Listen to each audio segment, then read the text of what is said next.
Raise your hand if you have parents that are still alive. Okay, this is for you. Come on up, Therese Southwell.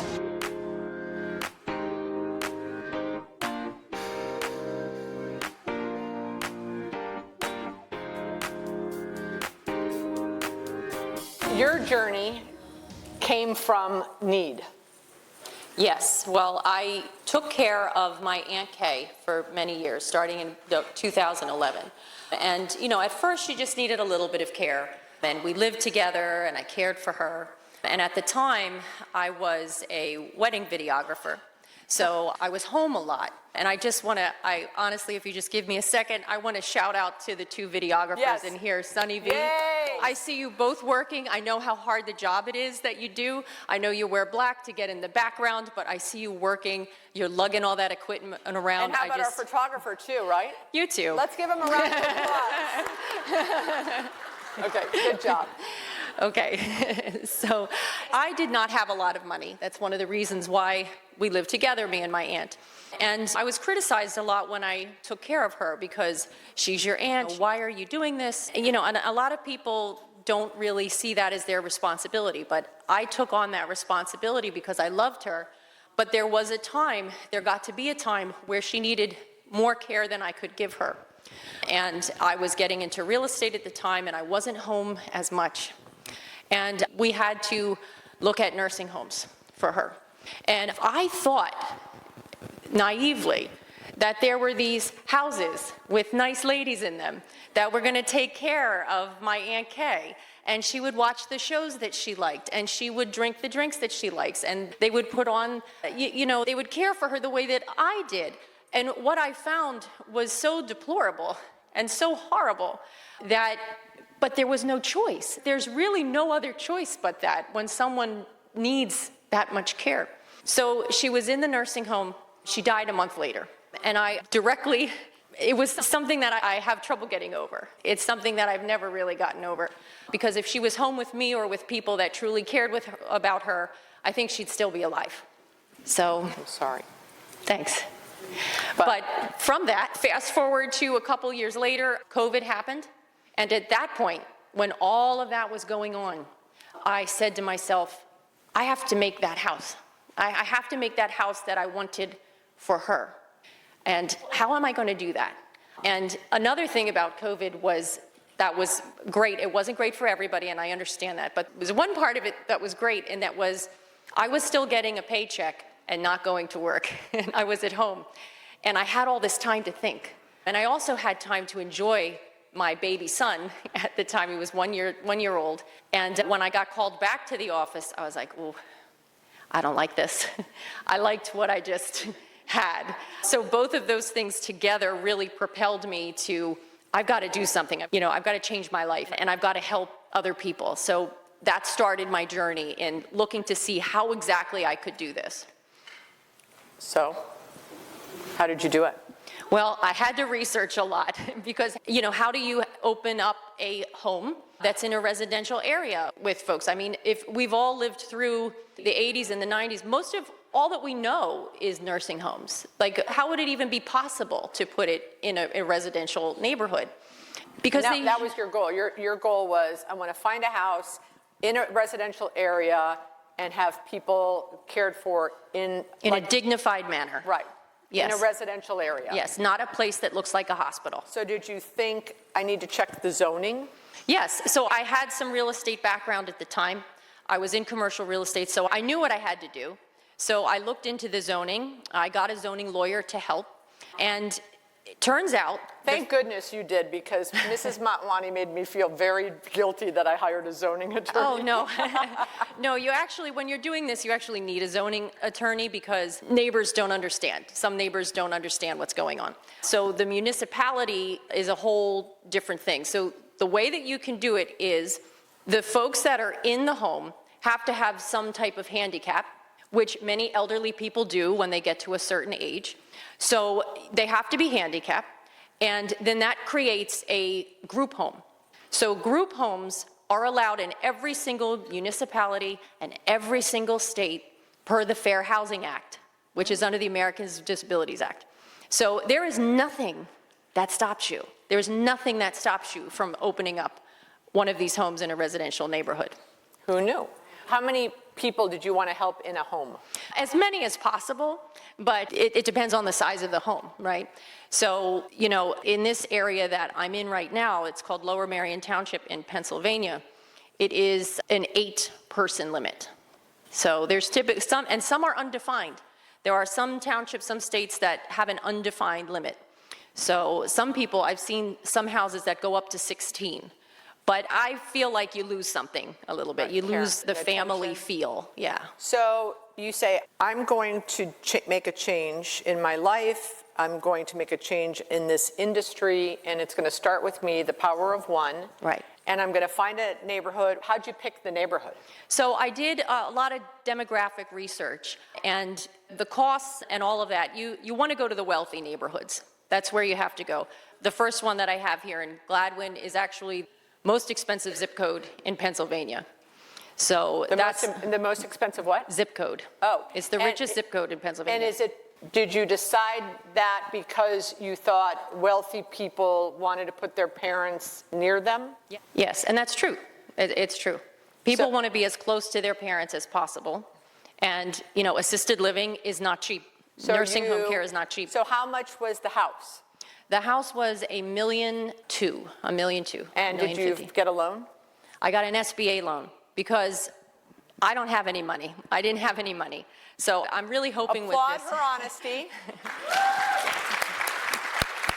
And it's very intimidating to hear, you know, people kind of throw around these big numbers and everything like that, but you can start with nothing and actually get somewhere. That's why can, you're on yeah. the stage. And I hope to relate to some of you here that may be sitting here thinking like, well, I don't have any money. I didn't have any money either, and I still did it. So SBA loans are good for people like us. So SBA loans, I think is it true 90% financing if you have Yes. a business in the real estate, right? No, it was 90% financing for me. Okay, so you had to come up with I put 10% down. 120 grand. Yes. Did you have that or did you have to go get it? I had it because I had a little house with my husband in the Kensington section of Philadelphia. Look it up. It's not the greatest section in the world, but there was money that we could take out of that property. So we took that out of the property, and then we had a little bit, you know, I had a little bit myself and put it all in and signed our house over. And how long did the SBA process take? Very long time. They want everything. And everybody says that like, oh, you don't want an SBA loan because they're going to kill you with all the paperwork. But if that's what you have to do, that's what you have to do. So was it a year, 18 months? How? Oh, it was about a year. Okay. Yeah, it was about a year process. So you finally get the call that your SBA loan's approved. Now, the house, did you have it under contract for a year? People waited? So I had it under contract with a contingency for zoning, but this particular house was a mess. It was a total mess. So nobody really wanted it at the time. It was right after COVID, but not when like everything started to boom. In this particular property, in this neighborhood, was like junk. Like nobody wanted it. It was a real mess. So it needed a lot of work. But that's actually good because when you have to go in and renovate it for disabled seniors, you have to do a lot of renovation. So it's better for you to have the junkiest house and fix it up, or else you'll just be taking out somebody else's marble bathroom, you know. So 1.2, how much did you plan that you had to invest in the home for the 8 seniors? Right, so planning, I thought with everything, I had everything mapped out. I thought I could do it with an extra $400,000, but that didn't happen because things happen. In construction, they call it the FU factor, you know, right? Things happen and costs just got worse and worse and more things happened, and there's different types of codes too. You have to do the code for your specific state. When you take care of seniors, there's a code that you have to go by. And then there's also the construction code that particularly is for disabled people, which is typically a commercial code. So you're putting commercial grade code inside a residential home, like a sprinkler system and an elevator and things like that. And the costs just were like, we thought we could do a residential elevator. Didn't happen. They said, no, you need a commercial one. So that took it from $20,000 to like $80,000. So things like that kept adding up. And I was in trouble. I was in big trouble. So did you have the 400 saved, or how were you going to get? Oh, SBA. No, the SBA did that and the business. Oh, great. Yeah, Okay. So yeah. you The had SBA bought the 400, house and the business. But it became 800. It became more than that. It was just, I didn't know what I was going to do. So, great. What did you do? Well, at the same time, you want to talk about the neighbors? Yes. So at the same time, when I didn't know what I was going to do, my house was signed over, and these costs were going, and I had to go smile at the construction workers every day. Hello, you're never going to get paid. Came into the house one day, and I saw signs. Stop Rosette. No senior living at 1157. They put the address there and everything.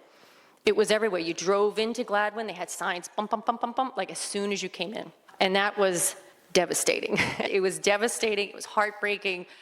I had this idea like the neighbors were going to come bring cookies for the old ladies, and it was going to be great, And what I found was so horrifying, and it really speaks to a couple things, but it speaks to how people feel about elderly people, how they feel about disabled people living too close to them, where they think they should be. They should be over on the commercial part of town. NIMBYs. They should be NIMBYs, right. They should be over there. Do you guys know what NIMBY stands for? Not in my backyard. Right. Even though these were going to be women in their 90s, that don't drive, don't even walk. But when you heard these people talking, it was like the worst thing in the world was coming and was going to destroy their neighborhood. And remember, this is the wealthiest zip code. So you have a certain kind of person in there as well. So that was really devastating, and that was impeding. At the same time, this is when I was supposed to start marketing to people. And who's going to bring their mom or their dad when all of these signs are around? I couldn't even advertise on Facebook without the people from the community putting underneath it, "You suck," and all this horrible stuff, like, put them all in the Acme. There was like a vacant Acme down the road. They're like, put all those old people in the Acme and have one eyesore for another. This was a doctor that said that. This was a doctor that said that. So it created such a big deal. At the same time, I'm running out of money. I'm already out of money. So I can't tell you guys, like, when these things happen, like, you have to be ready for them, personality-wise, stress-wise, support system-wise, because, I'm tucking in my little boy at night thinking, what have I done? Like, have I made a mistake? And you have to stay strong, and you have to stay smiling to those contractors and stay smiling to, your friends and family, and everything's okay, and all that sort of thing. But inside, there was a lot of things I didn't realize were, Heart-wrenching. Heart-wrenching.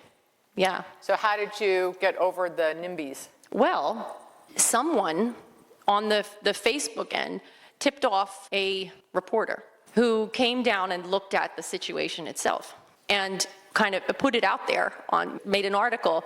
You could all see this. It's a Philadelphia magazine, and just wrote a small story, and it got circulated. Well, the neighbors were trying to put me out of business, by all of this. Then they were challenging the zoning. And even though they had not a leg to stand on, I still had to go to these and pay lawyers to come with me. So they were trying to stop it by money, and it was working. And when that article came out, it was not favorable to them. It was favorable to me, which as soon as I saw it, I was like, oh no. Now they're at the news, but it was good for me. And the people that read that article, it went so far that became the advertising that I needed. So the neighbors tried to screw me. They ended up helping me because people read the article and were like, this sounds great for my mom. And then that's how I got my first resident. And I got my second resident the same way, and the third resident that way. So.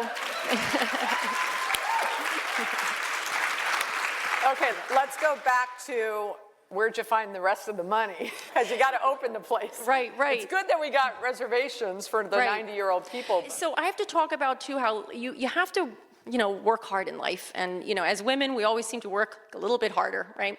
But your relationships are everything. And the relationships that you might make in this room, and the relationships that I made working hard for other people. And, and I picked up a lot of things from them. Number one, I picked up, I can do this too. If this goofball can do it, like I can do it. But I picked up so much from them and worked really hard for these people in my life. So when I started needing this money, I kind of went out and was trying to pitch this to certain people. And it wasn't working very well. But the one thing about investors is that, has anyone seen Wonder Woman?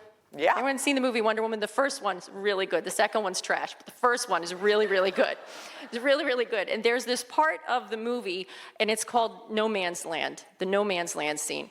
And don't look it up, because watch the whole movie if you haven't seen it, because everything leads up to this. And the whole part of the movie, they're telling her, don't go out. You can't do it. You can't. This is too dangerous. You can't do it. And she ends up making the decision to go out there on her own into this battlefield to try to help the people in the town. So she goes out and she's taking all of the fire. And the men are in the trench looking over, and they're just watching. They're like, she's crazy, she's gonna kill herself. And then she started taking all the fire and she started advancing. And it wasn't until she had her shield down, she was literally on the ground, she was almost done. That was as far as she could go. And that's when they came out. So you got to get out there and do it, because that's what the investors want to see, the jockey, the horse thing. They want to see that you're ready to die on the battlefield before they come out to help. So that's literally what happened. I had a lot of people watching. And when I made it to a certain point, I got a call from someone who knew what I was doing. And I'll never forget this day. I was in the dining room of the house. We didn't have residents yet. And he said, so, I've thought about it, and I got my CO at the time and everything. I thought about it, and I'm going to give you the money for the rest of the project. And I want this, and that. And I was like, okay. All right, well, let me get my lawyer on it. And, I'll call you back, and we'll figure it out. And I hung up the phone. I bet you jumped like Aaron. No, I felt like just something happened to me. I literally collapsed on the ground. And I'm gonna get really, really emotional when I talk about it, but all of that stress and the signs and my son and everything, it just made me just collapse in tears. I couldn't believe I finally got this money and things were gonna be okay. And to this day, I don't think that investor knows how bad things were and how much I needed that. But it was one of the best days of my life, and the contractor came in, and he didn't know why I was crying, and he hugged me, and I was like, you'll know. You're gonna get paid now. Right, you can get paid now, yeah. Yeah, so it's a really tough road when you put so much on the line, but when you make the decision to do that, you have to be prepared to be out on that battlefield and just losing everything and just hope and do what you can do. But these guys, they knew how hard I worked. They knew how much I was doing. And that came to be very helpful in that moment. All that work I did for them years ago helped me in that moment because they knew what I was capable of. So did you have to give them interest or equity or what? Equity. So it fluctuates. It'll move once we do a refinance or something like that, but they'll be pretty equal partners with me. So 50-50? Pretty much, yep. So what year was that call? 2021? 2021, yeah. 2021. And when did you move people in? Almost right after that. I mean, once the money came in, I was able to market, then the article was helping and the people were coming in. How long did it take you? So are you full in that? Yes, now I'm full, on a waiting list. Waiting list, Yep. Yay. Mm-hmm. And isn't that awesome? How much, okay, everyone's sitting down, right? How much do people pay per room for these? So they're paying for the care. And, these are people's loved ones. And, I have to be careful about how much I talk about, the worth of it, because these are people's care and there's people's, their lives really. But let it suffice to say that nursing homes charge between $12,000 and $15,000. Assisted living charges between... Per month? Per month, Per yes. month. Nursing homes? Nursing homes, no private pay. Now, a lot of people get Medicaid for that, but that's a different issue, and that's why we think that nursing homes are so medical, like the skilled nursing. A lot of people say, are you a nurse? So you have to be a nurse to do that. No, you don't. It's a whole different thing. But assisted living, they charge, depending on where you are in the United States, it could be from $5,000 to $10,000 for assisted living. Assisted living isn't as much care as nursing homes, but what happens is, when the person in assisted living, when they're in an apartment and they get to a point where they need more care, where they become incontinent, where they need 2 people to assist them, they might have a stroke or something like that, then the family pays a private aid for 24-hour care on top of that. Some of those people are paying up to $20,000 or more to keep their loved ones cared for. So there is a market of people that are desperate to get their loved ones the care that they deserve, people that come from a lot of wealth. And now that, they have someone in their family that was a woman of dignity and means, and we have someone who's a neurosurgeon, is one of our residents. And the family, when they brought her to us, she was in deplorable condition. And now she's happy because she has a home where she actually has a dining room table and not a cafeteria, where she has a bedroom and with her own bathroom and shower and not a communal shower where they just take them and hose them down. I mean, even the most high-end nursing homes do this. Why are we doing this to our elderly? Why are we doing this? I think we have some more pictures of the residents. Yeah. So now that might not look like super fancy, but it's a handicap sink and it's a wheelchair accessible shower. So these are the things that loved ones and their families want to see. They're not that interested in like the prettiest fixtures. As long as it doesn't look like a hospital, it has to be functional. Okay, so that's our kitchen with the dining room in the back. I mean, that's the kind of life that someone is used to. They're used to their home. They're not used to, or they don't want to live in a hospital. When you're in a hospital, do you want to live there? Do you want to say, you know what I need? I need to just stay here forever. No. You want to get out of the hospital. Well, elderly people do too, particularly if they have dementia. They're always in a state of, I got to get out, I got to get out, I got to get out, I got to get out. When they're in this environment, a lot of the ladies who have dementia, they think they're at home or they think they're staying with friends. We have one resident who thinks she's out to brunch with us every day. She thinks she's out to brunch with her. But she didn't feel that way when she was in the nursing home. She was trying to go home. So it compounds on itself, that feeling of familiarity with a home, the smell of the food being cooked in front of them, not in a cafeteria, brought up on a silver tray, food being cooked in front of them on a plate at a table with other people that are like them. It's a little family environment. That compounds on itself day after day until they have such a feeling of wellness that we've seen people progress so beautifully. It's so beautiful. The families are crying when they come to see them. We do their makeup and hair every day. We make sure they wear the clothes that they liked. We put on the TV that they like. There's so much that you can do for elderly people that have had these simple dignities, even a cup of coffee in a cup, stripped away from them, because that's what we're led to believe is the only option when you get to that state. Like, that's where you go to a nursing home.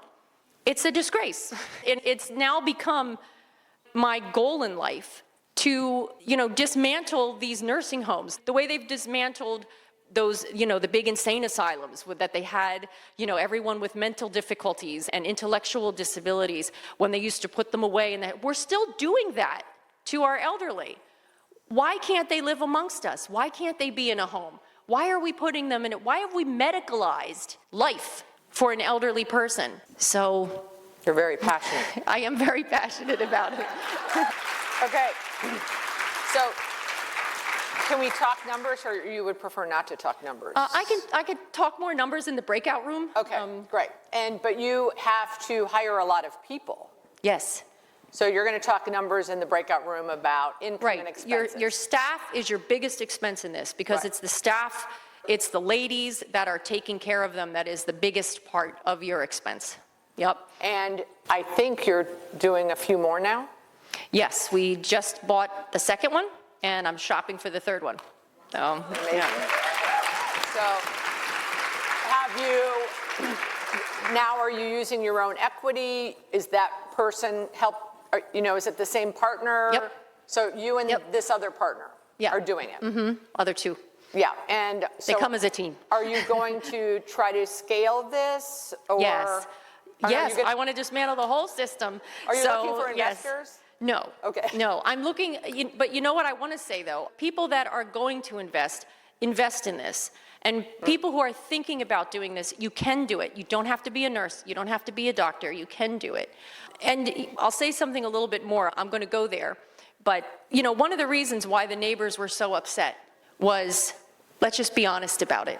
This whole system, senior care, long-term care, has been built on the back of black women, built on the backs of them.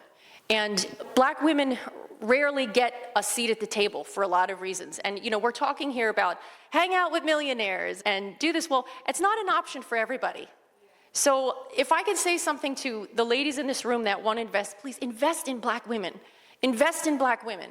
So that's where I'm going to say that. Right. So if you want to know more, you need to go to Therese's breakout. Let's give her another round of applause.